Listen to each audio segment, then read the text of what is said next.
Hi, I'm Logan, and in today's video, we're going to be going over how to determine whether property is eligible for a Section 179 deduction. But we're going to be doing it the SuperfastCPA CPA way, which is going through questions to learn how to do this. If this is the first thing you're seeing from us, our study strategy mainly focuses on doing questions as your main learning tool, among other strategies. If you want to learn more about our strategies, and if you like this video, be sure to go to superfastcpa.com to watch our free 1-hour webinar training where we go over the 6 key ingredients to passing the CPA exam. Again, it's only 1 hour long, it's free, and it will save you months and months of struggling with your process.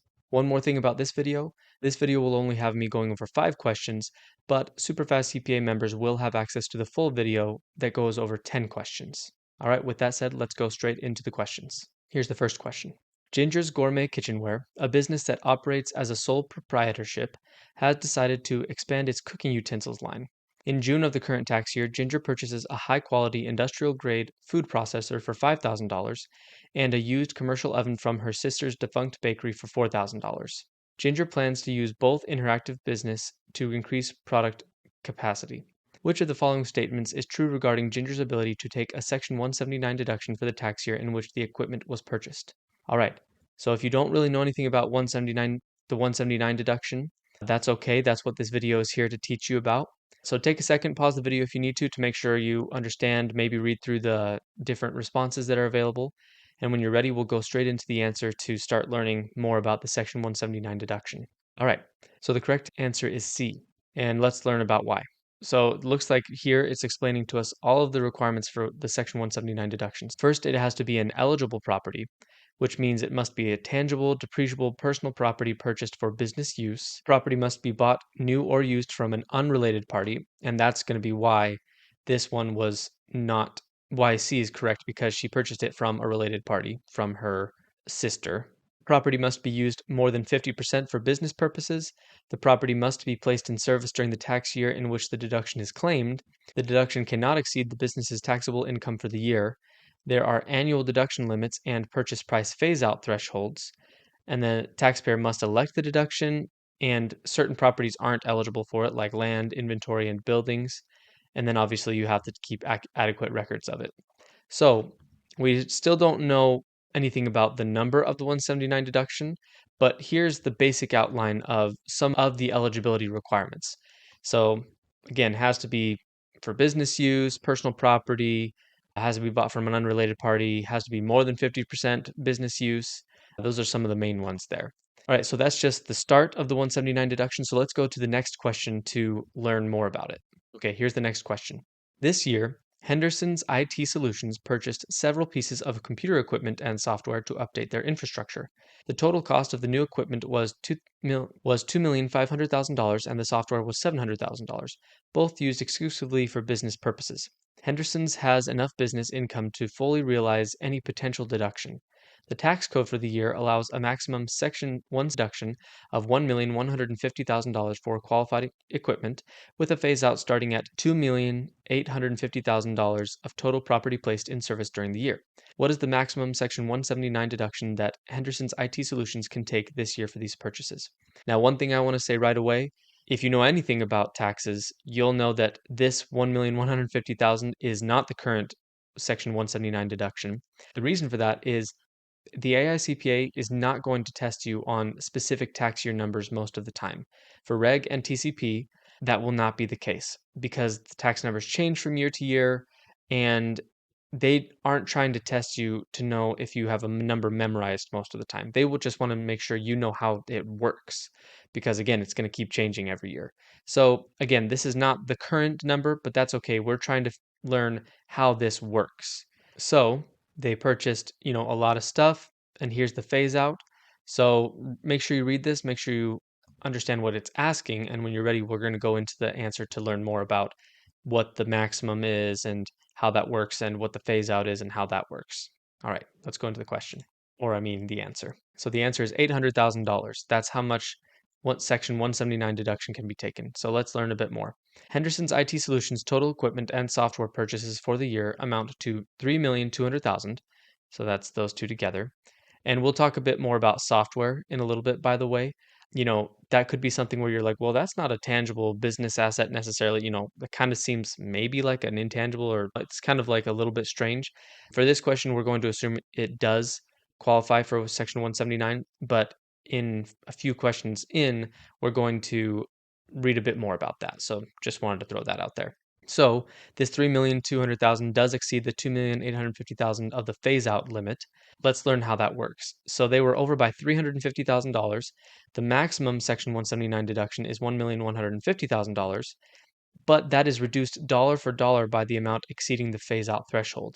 So this 1,150,000 is reduced by that $350,000, meaning that $800,000 is the actual maximum deduction for this year. So let's read a bit more about this. I think this is going to expand on that.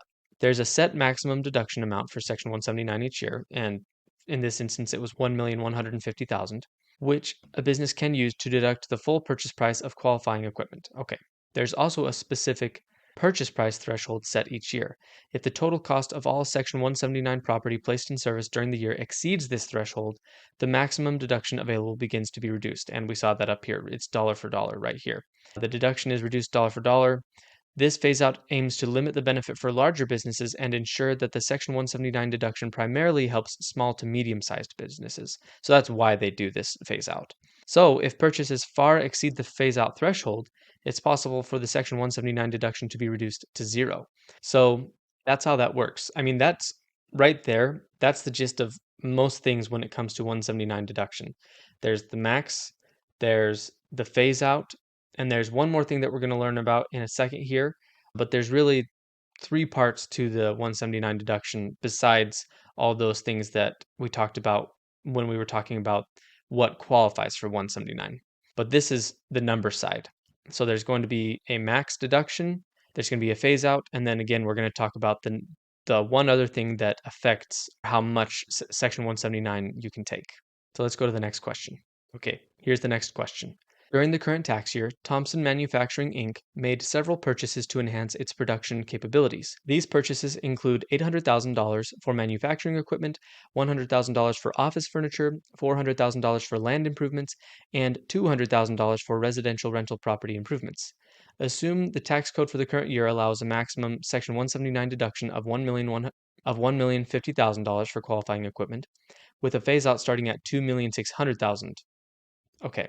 Manufacturing machinery and office furniture are eligible for the Section 179 deduction, while land improvements and residential rental property improvements are not. So, right there, the question just right there just told us more rules for Section 179. Thompson Manufacturing has sufficient business income to absorb the deduction. So, what is the maximum Section 179 deduction that Thompson Manufacturing Inc. can take this year considering the purchases made? So, sometimes there will be questions like that where it teaches you even in the question before you even look at the answer.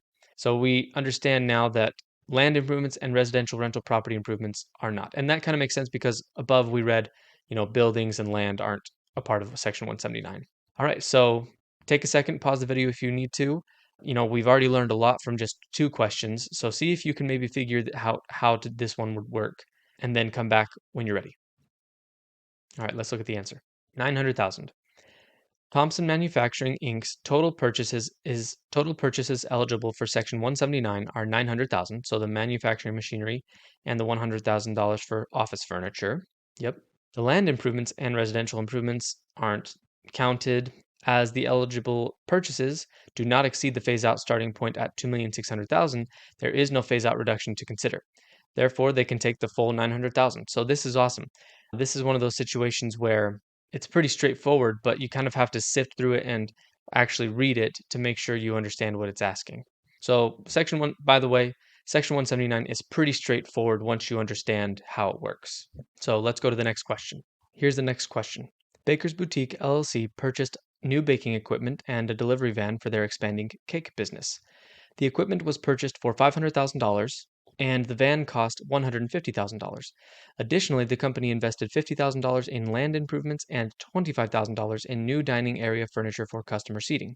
For the current year, the tax code allows a maximum Section 179 deduction of $1 million with a phase-out starting at $2 million of total property placed in service. Baker's Boutique had a challenging year, and their taxable business income was $400,000. What is the maximum Section 179 deduction Baker's Boutique LLC can take this tax year? Okay, so this question, just letting you know, is going to add in that third part that I was talking about that affects how much of the 179 deduction you can take. You might be able to guess, so take a second, read through the question, make sure you understand what's asking, and we'll go into the answer. Okay, here's the answer. 400,000. You'll probably notice that's equal to the taxable business income. Baker's Boutique LLC's total eligible purchases for Section 179 are $675,000. So the baking equipment, the delivery van, and the new dining area furniture. The land improvements are not eligible for Section 179 and thus are excluded from the calculation, Even though the purchases are below the phase-out threshold and the business could potentially claim up to $675,000 as a Section 179 deduction, the actual deduction cannot exceed the business's taxable income for the year. Since their taxable income is $400,000, this is the maximum amount they can claim for the Section 179 deduction. So that's the third thing that can limit it or that can affect it. So there's the actual maximum deduction, and that will probably be given to you. There's the phase out limit that if it's over the phase out limit, it'll start reducing the total deduction that can be taken dollar for dollar. But above all that, if the taxable income for the business is below the maximum 179 deduction, that becomes the new max because the 179 deduction cannot exceed business income. And that makes sense because you can't go negative through deductions. You can just get to zero. Okay, let's go to the next question. Okay. Lucy's Catering Services is reviewing its asset purchases for the current year to determine which items are eligible for the Section 179 deduction. The business made the following asset purchases during the year: commercial refrigerators for storing ingredients at $120,000, new company car, 60% business use for $50,000, residential rental residential rental property for expansion of business operations at $300,000, customized cooking software developed specifically for Lucy's business at $25,000, office equipment from a going out of business sale at a company owned by Lucy's brother for $10,000, and land adjacent to the business for future expansion at $150,000. The business has a taxable income of $200,000. The maximum deduction limit for the year is $1,050,000, with a phase out starting at $2,620,000 of total property placed in service. Lucy's has not yet elected the deduction for this year, but plans to do so. Which of the assets purchased are eligible for the Section 179 deduction? So, assuming that they do take the deduction, they actually elect to do it, because again, it's hasn't said they have, that is a requirement, but they're planning on doing it, so we're going to assume that they are going to do it. So which of these is eligible for the 179 deduction? 5 questions in, you've learned a lot. See if you can figure out which ones are eligible for it. I think there's going to be one curveball in there. So pause the video, and when you're ready, we'll come back and look at the answer. All right. So 1 and 2 only. So only the commercial refrigerators and the new company car. So let's learn why the rest are not eligible. So the commercial refrigerators, they are tangible personal property used for business, super easy. The new company car, which is used for more than 50% use, qualifies for the Section 179 deduction, but the deduction will be limited to the percentage of business use, so that's something new to learn. So it would technically be limited to 60% of this $50,000. So that's something to keep in mind there. So that'd be like $30,000. Residential rental property, we knew that one didn't qualify. This is the curveball that I think that I knew about. Custom software that is developed specifically for a taxpayer's business typically does not qualify for the Section 179 deduction. This type of software is usually excluded because it's not off the shelf and is instead tailored to the specific needs of a single business, which means it doesn't meet the criteria of being readily available for purchase by the general public. Such custom developed software usually has to be capitalized and amortized over its economic useful life according to the IRS guidelines. So, you might have remembered me mentioning software up above. The software mentioned above, we were assuming that it was qualified software, but custom software typically is not. Like custom software that was built for the taxpayer typically does not qualify for 179 deduction. So that was a little bit of a curveball, but it's something that you can learn, so watch out for that.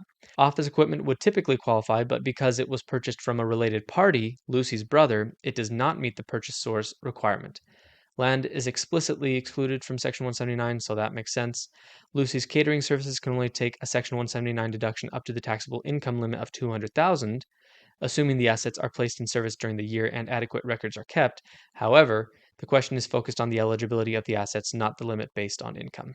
So we learned a ton from just those 5 questions. So before we go any further, let's do one more part of the process, which is pillar topics. Now, if you don't know much about our strategies, pillar topics is another part of this questions first approach that we have.